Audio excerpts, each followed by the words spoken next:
Bandiraɓe sehilaɓe musidɓe fulɓe renduɓe tedduɓe on calminama on jurama on jarama kadi on jettama no fewi on bismama e hayangoji men. Hande ko altine hawra e balɗe 13 e lewru morso hitande ujunnaje 2026 ruɓindo mon jaydiji arti gam tongande on koɗi piriɗi pirtiɗi cariɗi cakti e nde ɗo ñalande hakkude Ousmane Sonko e Bassirou Diomaye Diakhar Faye si tawino ko e sippiro ɓe goni e nder lamba de hina wayno jayde yor wi ko Ousmane Sonko de suuguima o mo ganduɗa kam woni Bassirou Diomaye Diakhar Faye ha taki jayde windi ko trahison et dérive du régime actuel. Sonko attaque Diomaye hina wayno non jayde ɓesdi hen ko et menace de faire tomber le gouvernement o mo ganduɗa ka woni Ousmane Sonko de hartima Diomaye Diakhar Faye keyniɗo hande lesdi Sénégal de wi si renaki kamen ɓen wonɓe suudu sarɗiji de woni assemblée nationale maɓe lip gouvernement mbo Diomaye Faye e wiide jayde yor e ɗerewol mum adunol non tigui jayde l'exclusive artiri hen saabu windi ko chantage sur les DG renégociation des contrats opération achat mère à coût de milliards. Sonko menace Diomaye, le gouvernement Aminou 1 risque une motion de censure hina wayno de e waktu o magala de horejo lesdi Sénégal de woni Bassirou Diomaye Diakhar Faye e wiide jayde l'exclusive hombo tigui hulɓina ɓe ganduɗa kamen jogui hande lofi kosɗe e yesso galleji liggorteɗi woni directeur généraux ji e si noon ɓeɓe ganduɗa heɓe dañi contrat mawɗo taw noon hina layti de ina waɗe gooɓe jiile gam ƴeewe no wahletirte e si noon sodde ɓeɓe ganduɗa kamen goni mereɓe hande heyniɓe nokkuji kewɗi tawa ko milliard uji kewɗi naati hen ina wayno de o mo ganduɗa ka woni Ousmane Sonko de amboni harto tigui Diomaye Faye jayde le parlement de winde e ɗerewol mum adunol que les travailleurs de Sénélec réclament leur prime de performance et menacent un pays dans le noir hina wayno de ɓeɓe ganduɗa kamen liggoto e ndoyam woni Sénélec de kamen ɓe mbi koppareje ɗe ɗe ganduɗa laamu homo goɗɗumen jogoni e fodde ɗumen weɗɗen ɗon koppareje dagui ligguey mumen manteniɗo teskaɗo de hina wayno sikoɓe mbeɗa kamo de kamen maɓe nannu lesdi Sénégal e niɓre mawde saabu kala ko fayi e ndoyam eko wayi noon de kamen liggotoɓe ɓe e Sénélec woni travailleur de la Sénélec maɓe kof juuɗe mumen ɓe liggotako ɗum noon hina wayno ɗum addata ko niɓre saabu noon lampaji maɗi kuppu e si noon kala ko yowoti e gonɗon sengo de jayde le parlement wi ko toon tan ɓe paani lesdi Sénégal si tawi ɓe mbeɗaka koppareje mumen e wiide jayde le parlement jayde Vox Populi de nanni en titi e bundi politique woni hakkude Ousmane Sonko et Bassirou Diomaye Diakhar Faye sabo jayde windi ko après le 8 novembre de Ousmane Sonko l'autre le 8 novembre celui du président Diomaye en août hina wayno de e lewru novembre balɗe jeetati nden de Ousmane Sonko waɗno tigui pottital jajgal woni meeting hina wayno de balɗe jeetati goɗɗe woni 8 mo ganduɗa de président Diomaye Diakhar Faye kam narimo wat ɗum noon tawa ko e lewru août ndu paɗen hina wayno tigui toon to Dakar Arena de ñande balɗe jeetati e lewru août de kam Bassirou Diomaye Diakhar Faye ma wat toon pottital manggal gam hollirde parti mum e si noon darnude parti mum e yeeso rendo Sénégal foof e si noon e rentinde ɓeɓe ganduɗa kamen nanguiranta ɗum tigui gam hollire Bassirou Diomaye Diakhar Faye dañi parti politique e wiide jayde Vox Populi e on jamano de jayde La Tribune wi ko waktu o mo ganduɗa de Ousmane Sonko e Bassirou Diomaye Diakhar Faye de heɓe luurodira heɓe ɗurtodira heɓe dugda e si noon heɓe kartodira de on ɗon jamano tigui wiyama e kolce bamɗi de o gonɗoɗo hoorejo lesdi Sénégal woni Macky Sall de arat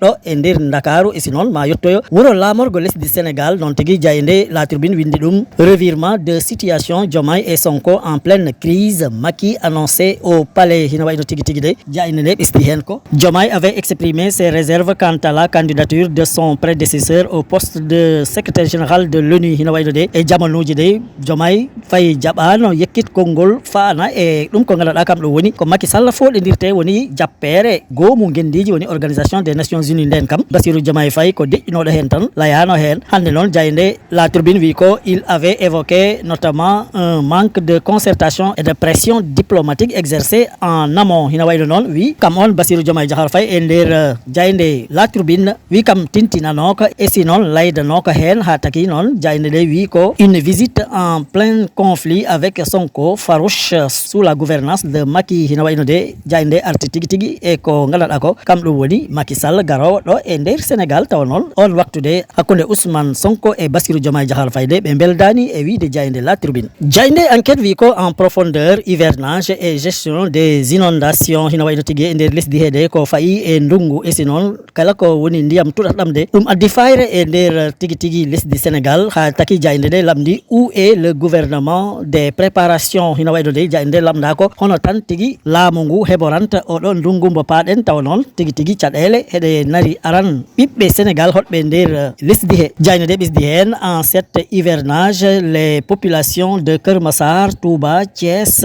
Kaolack, Saint-Louis et Mbour se préparent au pire hina wayno de e ɗo ndungu ngu heɓorto arde yimɓe hoɗɓe toon to Keur Massar, Touba, Thiès e sinon Kaolack ha yetti e Ndar tawa noon Mbour accaka kamen de koɓe padi ko e oɗo ndungu de hina wayno ko caɗele mawɗe yowati e ndiyam toɓo tuɗatɗam e sinon natatɗam e guure haɗam ɗumen tampina e gurdam mumen e wiide jayde enquête. E nder jayde Libération windama transmission massive du VIH dans l'affaire de la soirée partouze avortée de Nguent, les dégâts de la filière de Jo ina wayno tigi de e nden ɗon hirde ɓandu ɓoldu tawa noon ɓeɓe ganduɗa kamen mbaɗatno ɗum ko gora débat en ko gor kati débati en de ko teska ko hen e raaɓo rafi biyeteɗo sida de hina mawni tawa noon ɓen jillaɓe e goomu walla e fedde o mo ganduɗa kam woni jode kamen tigui mbaɗi nden ɗon bonande. Jayde nde ɓesdi hen plusieurs individus avec potentiellement le VIH qu'ils continuent de transmettre involontairement ou non identifiés dans le cercle du bisexuel Moustapha Kanté, 24 ans, amant de l'organisateur Mor Khary Ndiaye dit Jo. Jayde de wi ko hewɓe ɓe ganduɗa de heɓe jilla e nden ɗon fedde de nde ganduɗa ko gorkati débati en heɓe dabtatno yimɓeɓe on ɗon rafi biyeteɗo sida siɓe gandi ɗum yo siɓe ganda ɗum noon tawa heɓe jilla mbiɗen e nden ɗon fedde nde ganduɗa de heynide ko o biyeteɗo Moustapha Kanté tawa duuɓi mum hiɗi tolno e 24 kam noon ko sagata o mo ganduɗa ka woni Mor Khary Ndiaye ɓurɗo lollir Jo kamen tigui de nanga ɗeya balɗe jawtuɗe tawa noon kamen mbaɗatno nden ɗon hirde tawa ko ɓalli ɓoli ɓe mbaɗi e wiide jayde La Libération ɗum noon woni soirée partouze. Gasnirten ko jayde L'Observateur tawa noon hina yowati e coftal ɓalli saabu hina wayno de jayde nde windi ko omo ganduɗa kam eltatno kippu Sénégal woni Pape Thiawde natti hanti won eltowo on ɗon kippu saabu goomu omo ganduɗa kam bo heyni football e nder Sénégal de woni Fédération sénégalaise de football de kam tigui riwi Pape Thiaw caggal de kippu Sénégal yani toon to lesɗele denduɗe tawa noon hina yowati e desewal aduna hitande ujunaje ɗiɗi e nogas e jeego woni coupe du monde 2026 hina wayno noon ko heewi layama hen saabu omo ganduɗa ka woni Pape Thiaw on eltannoɗo kippu Sénégal de koye joganano ko e koppareje hina heewi ha jayde wi ko 50 millions francs CFA de salaire mensuel ɗum tigui Pape Thiaw lamdino e sinon wattandino ƴetti e nder ɗen ɗon capanɗe 5 millions de ƴettino capanɗe tati ɗe jaɓino ɗum e sinon ha joni jayde ɓesdi hen ko 360 millions de prime de signature hina wayno kam Pape Thiaw de wino ko yo weeɗe ko tolnoto e 360 millions aji tawa noon ɗum woni sifo ngo fotno wat gam tigui wawa heyno kippu Sénégal ɗum noon wayno ko heewi ko ganduɗa de omo jogonano ɗen ɗon koppareje ha taki wiɗandi ɗum deƴnano hakkille mum de woni e on ɗon coupe du monde ha taki jayde windi ko révélation sur la Fédération sénégalaise de football et Pape Thiaw prime cachet et jackpot de 1,4 milliard francs CFA hina wayno de foof si ɗum rintinama ko jogonano ko ɗum tolnima e milliard goto piccal nayyi e koppareje men e wiide jayde L'Observateur. Bandiraɓe sehilaɓe ɗum wondo seeɗa e ko min gaddanno on e ko jaydeji ɗi dawi ko tongu hande on jettama on jarama e kettogol mon ñimgol tabitgol on duwanama jaam e kisal tottodiren aadi ha sanga goɗɗo so weeli Allah joom baɗe e bawɗe o.